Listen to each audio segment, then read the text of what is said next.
Hi, welcome to Sam's family. இன்றைக்கி நம்ம mutton biryani எப்படி பண்ணுறதுன்னு பார்க்கலாம். அதுக்கு தேவையான எல்லா பொருளுமே நான் இங்கே எடுத்து வச்சுட்டேன். ரொம்ப ஈஸியாக பண்ணிடலாம், ப்ரெஷர் குக்கர்லேயே பண்ணிடலாம்.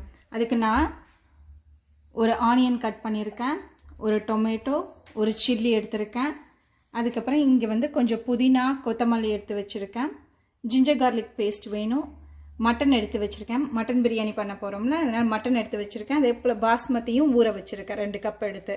எப்போயுமே பிரியாணி பண்ணும் போது ஈக்குவல் அமௌண்ட் மட்டன் எவ்வளோ எடுக்கிறீங்களோ அதே போலே ரைஸும் எடுத்துக்கோங்க.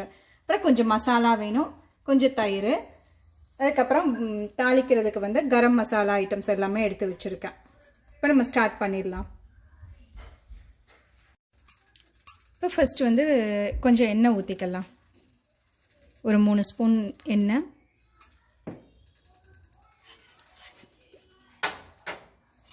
2 ஸ்பூன் நெய் ஊற்றிக்கிறேன். நெய் வேணான்றவங்க எண்ணெய் மட்டும் யூஸ் பண்ணிக்கோங்க. இப்போ இந்த கரம் மசாலா எல்லாம் ஃபஸ்ட்டு போட்டுடலாம். பட்டை, 3 ஏலக்காய், 3 கிராம்பு, ஒரு ஸ்டார் பூ, பட்டை, கல்பா தெரிக்கும், கொஞ்சம் பார்த்து, கல்பாசி கொஞ்சம்.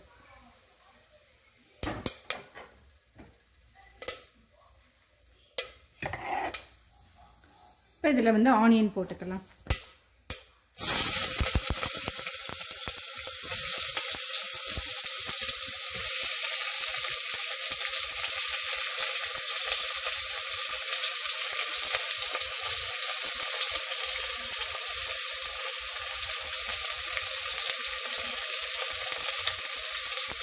அதோட ஒரு பச்சை மிளகாவும் சேர்த்துடுறேன். இப்போ அது நல்ல ப்ரௌனாக, எப்பவுமே பிரியாணிக்கு வெங்காயம் நல்ல ப்ரௌனாக வதங்கிடணும். அது வரைக்கும் வதக்கிக்கலாம். கொஞ்சம் உப்பு கூட இதில் சேர்த்துக்கலாம்.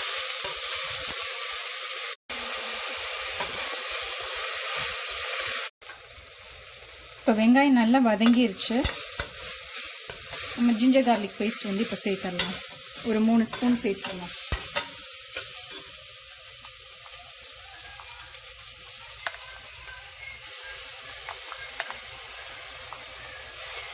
இப்போ இதோட பச்சை வாசம் போகிற வரைக்கும் இதை வதக்கிக்கலாம். இப்போ ஜிஞ்சர் கார்லிக்கோட அந்த பச்சை வாசம் போயிடுச்சு. தக்காளியும் ஆட் பண்ணிக்கலாம். இதோட கொஞ்சம் மசாலாவும் ஆட் பண்ணிடலாம்.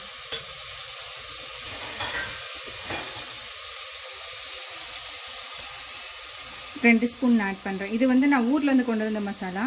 நீங்கள் ரெகுலராக யூஸ் பண்ணுற மாதிரி யூஸ் பண்ணிக்கோங்க. வீட்டில் வச்சுருந்தீங்கன்னா அந்த பொடி, இல்லை சில்லி பொடி, கொரியாண்டர் அந்த மாதிரி யூஸ் பண்ணிக்கோங்க.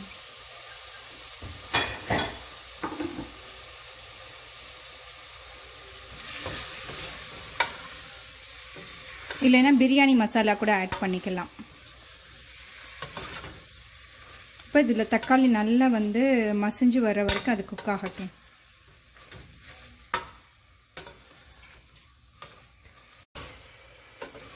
இப்போ தக்காளி நல்லா மசிஞ்சிருச்சு. இந்த மாதிரி மசிஞ்சு வரணும். அந்த தக்காளி சங்க்ஸாக இருந்ததுன்னா பிரியாணியில் சாப்பிட்றப்ப நல்லா இருக்காது. இப்போ இதில் மட்டன் ஆட் பண்ணிடலாம்.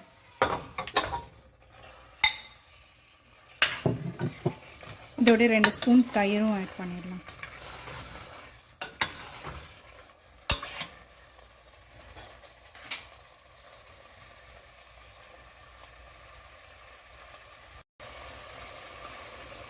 தயிர் கெட்டி தயிராக இருந்ததுன்னா நல்லாயிருக்கும். 2 ஸ்பூன் மட்டும் ஆட் பண்ணிக்கோங்க. இதோட நம்ம கட் பண்ணி வச்சுருக்க புதினா கொத்தமல்லியும் போட்டுடலாம்.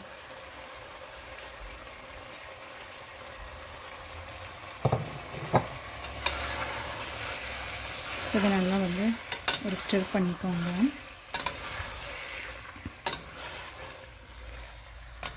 இப்போ மட்டன் வேகிறதுக்கு டைம் ஆகுன்றனால இதில் ஒரே ஒரு கிளாஸ் தண்ணி மட்டும் ஊற்றி நான் விசில் வச்சுடுவேன். ஒரு 2-3 விசில் வச்சிட்டோம்னா அதுக்கப்புறமேட்டுக்கு விசில் எடுத்துகிட்டு நம்ம ரைஸ் போட்டு பண்ணிடலாம் மறுபடியும்.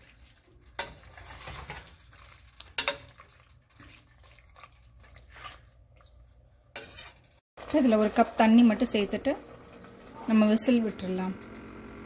3-4 விசில் விட்டுடலாம்.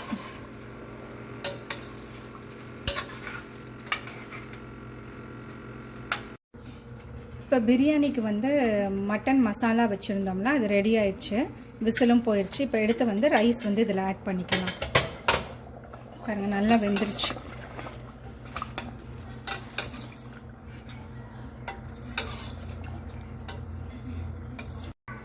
இப்போ இதில் அரிசி போட்டுடலாம். இப்போ நீங்கள் அரிசி போடுறதுக்கு முன்னாடி மட்டன்னால் நல்லா வெந்துருச்சான்னு பார்த்துட்டு போடுங்க. மட்டன் வேகலைன்னா அப்புறம் பிரியாணி நல்லா இருக்காது. அப்படி நீங்கள் வந்து ஓப்பன் பண்ணதுக்கப்புறம் வேகலைன்னா மறுபடியும் கொஞ்சம் விசில் விட்டுருங்க. இப்போ ரைஸ் போட்டுடலாம். ஊற வச்சிருந்த பாஸ்மதி ரைஸ்.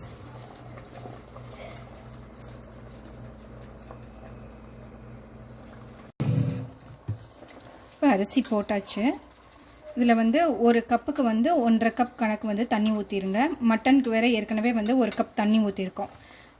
அதை வந்து கம்மி பண்ணிவிட்டு தேவையான அளவுக்கு தண்ணி ஊற்றிட்டு மூடி வச்சிடலாம். நான் தண்ணி அளந்து எடுத்து வச்சுருக்கேன்.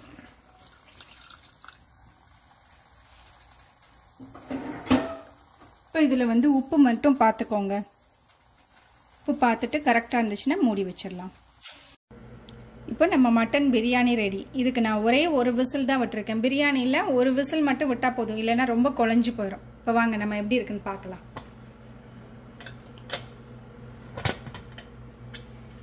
வாவ், பார்க்குறக்கே ரொம்ப யம்மியாக இருக்குல்ல. ரைஸ்லாம் வந்து தனித்தனியாக இருக்கு, ஒன்றும் வந்து குறையில. ரொம்ப அழகாக வந்திருக்கு. மட்டனும் நல்லாவே வெந்திருக்கு. இங்கே பாருங்கள், சாஃப்டாக.